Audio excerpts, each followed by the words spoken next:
নমস্কার প্রিয় দর্শক, হঠাৎ করেই বদলে গেছে আবহাওয়ার চেহারা। তীব্র গরমের পর এখন আবারও উল্টে গিয়েছে ঝড় বৃষ্টি আর বজ্রপাতের দাপটে কাঁপতে চলেছে পশ্চিমবঙ্গ ও বাংলাদেশ।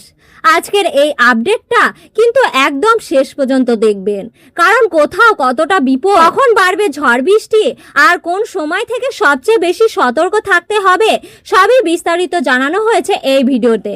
ভিডিওটি ভালো লাগলে লাইক, কমেন্ট, শেয়ার এবং সাবস্ক্রাইব করতে ভুলবেন না, কারণ আজ থেকে আবহাওয়া এক বড়সড় পরিবর্তন শুরু হয়ে গিয়েছে পশ্চিমবঙ্গ ও বাংলাদেশের সর্বোচ্চ অঞ্চলে।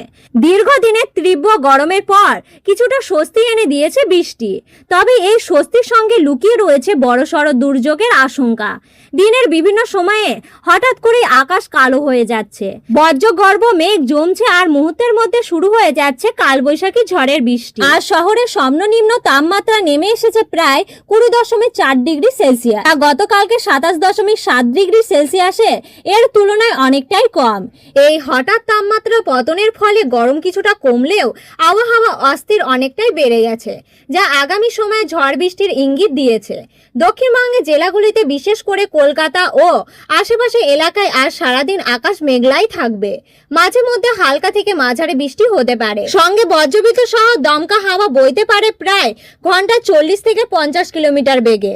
বিশেষ করে বিকাল ও সন্ধ্যার দিকে পরিস্থিতি আরো খারাপ হতে পারে, ফলে এই সময়টা সবচেয়ে বেশি সতর্ক থাকার পরামর্শ দেওয়া হয়েছে। উপকূলবর্তী এলাকা এবং পশ্চিম অঞ্চলের জেলাগুলিতে যেমন 24 পরগনা, পূর্ব মেদিনীপুর, বাঁকুড়া, পুরুলিয়া ও ঝাড়গ্রামে ঝড় বৃষ্টির প্রভাব আরো বেশি দেখা যায়। কখনো কখনো ভারী বৃষ্টির সম্ভাবনাও রয়েছে এবং হালকা হাওয়ার গতি 50 থেকে 60 কিলোমিটারে পৌঁছাতে পারে। এতে গাছ ভেঙে পড়ায় বিদ্যুৎ সমস্যা এবং কাঁচা খড়ের ক্ষতির আশঙ্কা তৈরি হয়েছে। উত্তরবঙ্গে দার্জিলিং, কালিম্পং, জলপাইগুড়ি, আলিপুরদুয়ার ও কোচবিহার এলাকায় আজ ভারী থেকে অতি ভারী বৃষ্টির সতর্কতা রয়েছে। পাহাড়ি এলাকায় অতিরিক্ত বৃষ্টির কারণে ধস নামার সম্ভাবনা তৈরি হয়েছে। নদী ও ঝর্ণার জলস্তর হঠাৎ বেড়ে যাওয়ার ঝুঁকিও রয়েছে, যা স্থানীয় বাসিন্দাদের জন্য বিপজ্জনক হতে পারে। বাংলাদেশের আবহাওয়া আজ বেশ অস্থির। ঢাকা, খুলনা, বরিশাল, চট্টগ্রাম ও সিলেট বিভাগে বজ্রবিদ্যুৎ সহ বৃষ্টি ও দমকা হাওয়ার সম্ভাবনা রয়েছে। কখনো কখনো ভারী বৃষ্টি হতে পারে, দৈনন্দিন জীবনে বিঘ্ন ঘটতে পারে এবং কিছু জায়গায় জল জমার সম্ভাবনা দেখা দিতে পারে। এই পরিস্থিতিতে সতর্ক থাকার অত্যন্ত জরুরি। বজ্রপাতের সময় খোলা জায়গায় থাকা বিপজ্জনক, তাই যতটা সম্ভব নিরাপদ স্থানে আশ্রয় নিন। গাছ বা বিদ্যুতের খুঁটির নিচে দাঁড়ানো এড়িয়ে চলুন।